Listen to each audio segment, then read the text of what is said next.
I'm Allendale's chief meteorologist Ryan Martin with a look at your weather update. We've got a strong cold front that's slowly working its way across the country. The front here as we head through mid-morning extends from just north of the thumb of Michigan back down through southern Wisconsin, then crosses Iowa, sneaking into extreme northwestern parts of Missouri, angling back through Kansas into the Oklahoma Panhandle, Texas Panhandle, and eventually central New Mexico.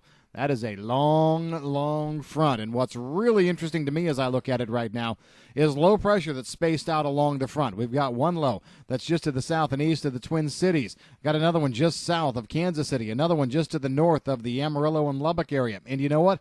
There's another low back in Utah. I think we're going to be seeing these low pressure areas pulse up the front over the course of the next 1 to 2 days at least, maybe on into Thursday. And each one of these pulses will bring rain. I'm concerned about some moderate to heavy rains now. We're seeing heavy rains in Wisconsin, but I think we can see the moderate to heavy rains basically over the rest of the area that we haven't seen the front move through yet. Eastern Iowa, Missouri, Illinois, Indiana, Ohio. You know what? We're going to see some action come through Kansas and Oklahoma as well.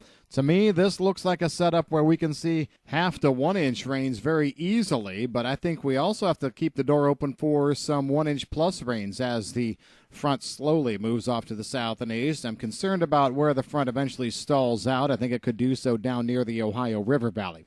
But either way, we're going to be looking at some decent moisture moving across the central and eastern Corn Belt from now right on through probably Thursday.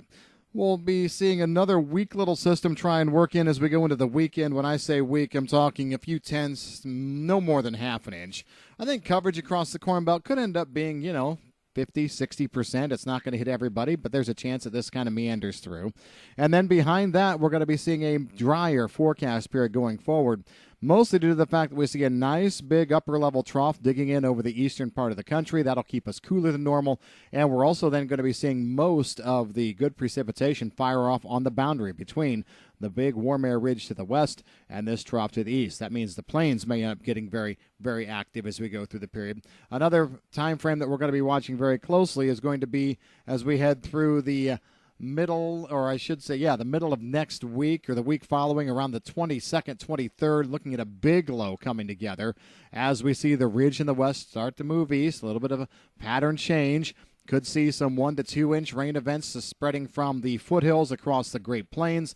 And then eventually, as we go into the 23rd, that could work its way east into the Corn Belt as well. Although right now, models are showing the system losing a little bit of its punch as it moves east. Still, some good moisture out there in wheat country as we gear up for planting of the next round of the fall crop. Heat, that's something that's going away over a large part of the country after seeing temperatures well above normal over the entirety of the Corn Belt here over the past week.